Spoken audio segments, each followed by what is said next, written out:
I wouldn't mind at this point if Caitlyn just started her villain arc. She needs to start putting her foot down because some of this stuff is getting a little wild. She comes into the WNBA, her biggest life dream to play professional basketball. She comes into the WNBA. She gets a special whistle the opposite way because she's getting fouled and flagrant fouled, and just the defense that they're playing on her is actually insane. Yet despite all that, has an incredible rookie season. And then on top of that, people are using her name for their hidden agendas on both sides. People are just using Caitlyn's name. And then if she says something, it's not enough. If she doesn't say anything, she never wants to speak out about anything.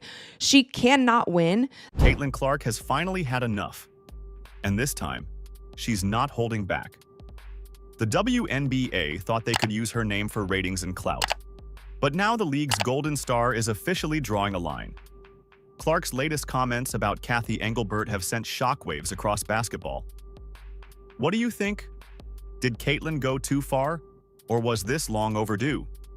So, the tension between players and WNBA leadership has been boiling for weeks, and now it's finally exploded. Everything started with Napheesa Collier's exit interview. 6 full minutes of pure chaos that completely shifted the league's spotlight away from the finals. Instead of fans talking about the Aces or the Mercury, everyone's talking about Collier calling out Cathy Engelbert and basically accusing her of lying about Caitlyn Clark. Let's rewind for a second. Collier said during her interview that Cathy Engelbert once told her, Caitlyn Clark should be grateful for the WNBA because without it, she wouldn't have all those endorsement deals. That one line blew everything up. Fans went insane, other players started posting about it, and the league went into damage control mode. Then Engelbert tried to clear things up before Game 1 of the finals. She held a long press conference, and let's just say it didn't help. You've continued to express that you are disheartened by the characterization of your conversation with Napheesa Collier. Just again, seeking clarity.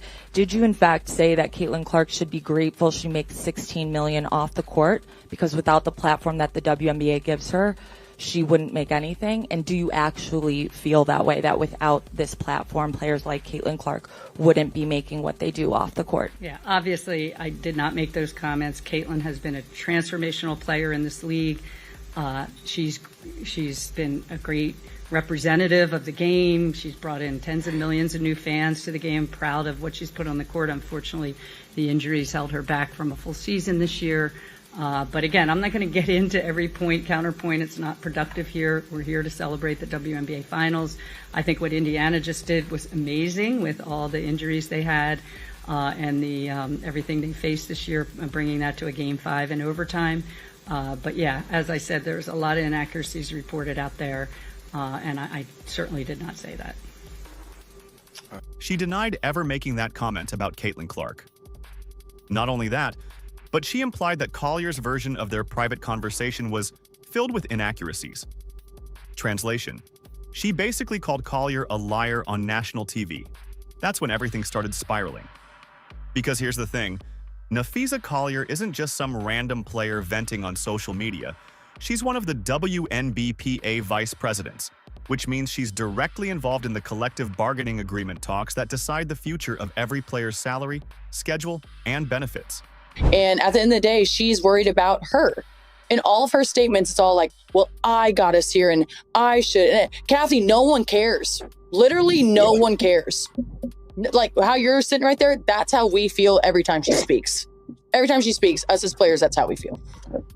So when Cathy Engelbert publicly dismissed Collier's words, she didn't just disrespect one player, she insulted a union leader. And that's when Caitlyn Clark decided she'd had enough.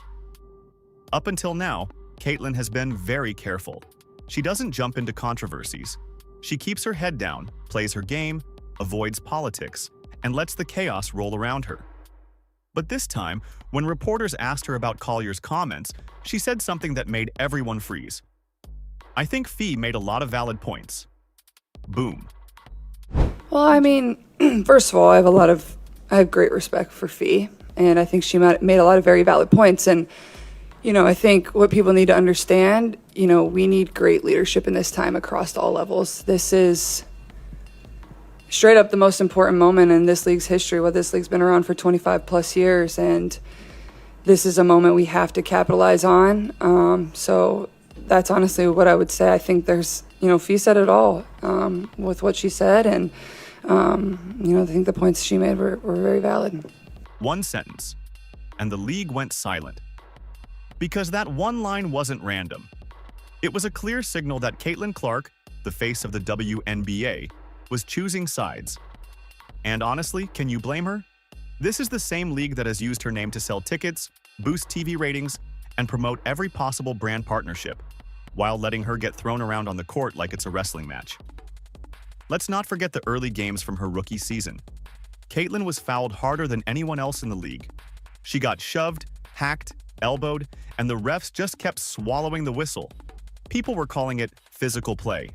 But if those same hits happened to LeBron James or Stephen Curry, we'd be watching free throws every 5 minutes. So when the commissioner finally has the chance to show she cares about player safety and instead uses Caitlin's name to justify the league's image, yeah, you can understand why Clark would lose her patience. Now, here's where it gets crazy. Right after Cathy Engelbert's press conference, she said she'd been in touch with Collier to schedule a private meeting to clear the air. But before that could happen, Collier canceled the meeting. She straight up refused to talk to her. ESPN broke the story. And even crazier, Cathy Engelbert found out from the media, not from Collier herself. That's how bad it's gotten. The league's commissioner is learning about canceled meetings from Twitter alerts. And here's where Caitlin Clark comes back into the story. Because after Collier canceled that meeting, several players, including Clark's own teammates like Lexi Hull, publicly supported Collier. They said she wasn't wrong and that the league's leadership had lost touch with reality. Caitlin didn't post a full statement, but her actions said everything. She stopped reposting WNBA content. She didn't mention the finals. She liked several fan tweets criticizing the league's leadership. And fans noticed. People started calling it Caitlin Clark's silent protest. And honestly, that's exactly what it feels like. This isn't just a normal disagreement. This is the biggest star the WNBA has ever had sending a warning to the league that made her famous. You can't keep using me while disrespecting everyone around me. Now, before anyone says she's overreacting, let's look at the bigger picture. The WNBA is in the middle of its most important CBA negotiation in history. Player salaries are on the line, the possibility of a lockout is real, and ownership groups are trying to figure out how to balance the books while also paying their stars more. The problem? Two of the people sitting at the negotiating table for the players, Nafisa Collier and Breanna Stewart, are also co-founders of Unrivaled, an alternative off-season league. That's where the conflict of interest kicks in. Because if the WNBA can't reach a deal and the league gets locked out in 2026, Unrivaled wins big. Players would have no choice but to play there to make money. So of course, owners and executives are suspicious. They think Collier and Stewart might secretly benefit from a WNBA shutdown. And when the commissioner gets caught up in a war of words with one of them, it makes everything look worse. That's where Caitlin Clark's frustration comes from. She's watching both sides, the commissioner and the players, turn her name into a pawn in their battle. She's trying to train, recover from injury, and get ready for next season, and every headline somehow circles back to her. She didn't ask to be in this fight, but she's now the center of it. Think about it. Every single storyline in this league somehow loops back to Caitlin Clark. Ticket prices, TV ratings, sponsorships, and even the CBA negotiations. And yet, she's being told she should be grateful for what the league gives her. That's laughable. The WNBA needs Caitlin Clark way more than she needs them. Her games break viewership records. Her jersey sales top the charts. Even her injured season drew more coverage than the actual finals. And still, the league hasn't figured out how to protect her on the court or how to support her off of it. Fans are catching on. You can feel it online. Frustration from both casual and loyal followers. Everyone's realizing that the WNBA has one of the biggest marketing gifts in sports history and somehow keeps finding new ways to mess it up. Here's the irony. Caitlin Clark isn't even asking for special treatment. She just wants fairness. She wants to be allowed to play the game without constant drama, media chaos, and politics dragging her name around. But every time she tries to move forward, the league throws her right back into the spotlight. Not for her talent, but for controversy. And now, that quiet patience she used to have is gone. This isn't the smiling rookie from 2024. This is the veteran who's realized that keeping quiet doesn't help. By supporting Collier, even slightly, Caitlin Clark just told the WNBA, "You're not untouchable." And the fallout is only beginning. Players are dividing into sides. Fans are arguing online.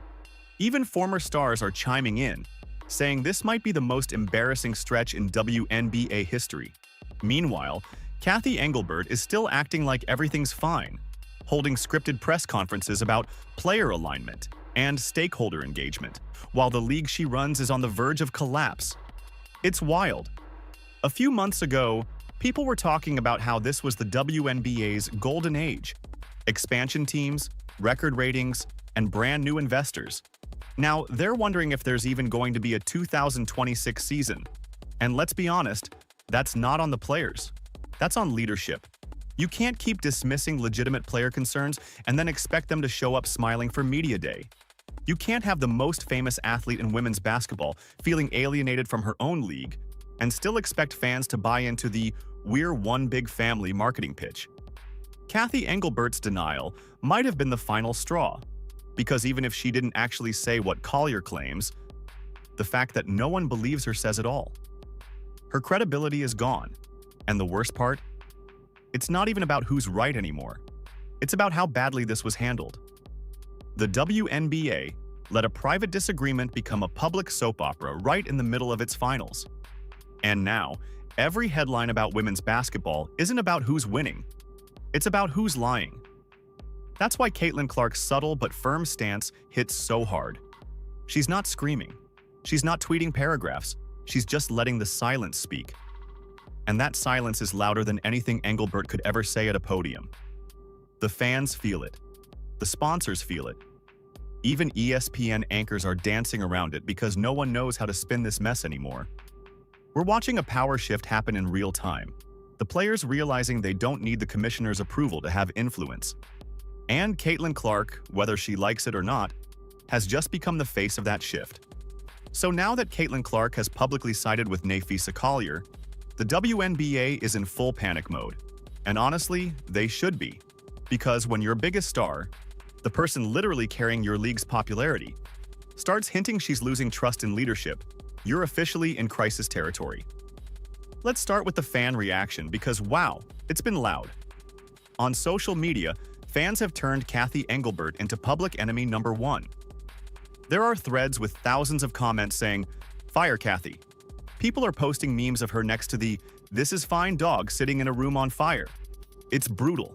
And for once, fans on both sides, Clark supporters and Collier supporters, actually agree on something. The league's leadership looks clueless. That's how bad things have gotten. Even the people who usually fight over every little thing on X or Reddit are united in saying, "This is embarrassing." Now, to be fair, not everyone is blindly taking sides. Some people are saying, "Hey, maybe Collier should have kept this private," or "Maybe Caitlin shouldn't have commented at all." But here's the thing. That's kind of impossible now. When you're the face of the WNBA, silence gets treated like a statement anyway. If Caitlin said nothing, people would accuse her of ignoring real issues. If she says too much, they accuse her of fueling drama. So no matter what she does, she's trapped in this impossible spot. And let's be honest, the league put her there. They made her the face of everything. They pushed her into every ad, every promo, every interview. They used her as the main character of this WNBA storyline. And now that the plot's going off the rails, they want to act surprised? Please. It's like they didn't realize that when you make one player the entire brand, you also give her the power to shape the public's opinion of the league. And Caitlin Clark is using that power. Quietly, but effectively. You can tell she's done trying to play nice. You can tell she's tired of having her name dragged into boardroom arguments, rival league politics, and fake empowerment speeches. She just wants transparency and fairness. And that's exactly what the fans want too. Now let's talk about how this could actually affect the WNBA's future, because this isn't just a little PR mess. This has real business consequences. The WNBA is currently negotiating its next collective bargaining agreement, the CBA, that decides how much players get paid, how long the season lasts, how travel works, all of it.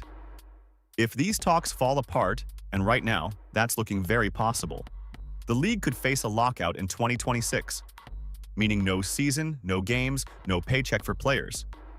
That would be a disaster. And the worst part? It would happen during the biggest growth period in WNBA history. Sponsors, investors, and networks are finally interested. Attendance is up. TV numbers are hitting record highs. And now, right when things are starting to click, chaos. People thought the Caitlin Clark effect would push the WNBA into a new era. But with the way things are going, the league might actually fumble that completely. And Cathy Engelbert's press conferences aren't helping. She's giving the same generic answers every time. We're listening. We value our players. We're working toward unity. You know, the usual corporate nonsense. Meanwhile, the players are tweeting fire emojis and memes about being silenced. There's a complete disconnect between leadership and reality. Even some coaches have started quietly commenting on it. Stephanie White, Indiana Fever's head coach, has defended Caitlin before and called her a pawn in other people's games. That quote aged perfectly, because that's exactly what this whole situation feels like. A giant game, and Caitlin Clark's being moved around without any say in it. Now, the funny part, or maybe the scary part, is that the league still doesn't seem to understand how big of a deal this is. They think this will blow over once the finals end. Spoiler, it won't. Caitlin Clark has changed the WNBA's entire power structure. She's not just a player anymore. She's a brand, an economy, a one-woman media machine. And when that kind of player stops trusting leadership, the whole system shakes. Think about the timing. Collier cancels her meeting with Engelbert. Players start posting about solidarity. Caitlin sides with Collier. Then, the commissioner tries to act like everything's fine, while reporters are asking if there will even be a 2026 season. That's not normal. That's a full-blown rebellion brewing inside the WNBA. And you can already see the ripple effects. Sponsors are nervous. Networks are asking questions. Even NBA executives are starting to whisper about whether Adam Silver might need to step in and clean house. Because technically, the WNBA still operates under the NBA's umbrella. And if things keep going south, Silver might have to make the call that everyone's avoiding, replacing Cathy Engelbert. If that happens, it'll be the biggest shakeup the league has ever seen. And honestly, maybe it's time. Because whether you agree with Collier or not, the fact that so many players feel unheard tells you everything you need to know. So what do you think? Is Caitlin Clark standing up for what's right, or has this gotten out of control? Hit like, subscribe, and tell me in the comments.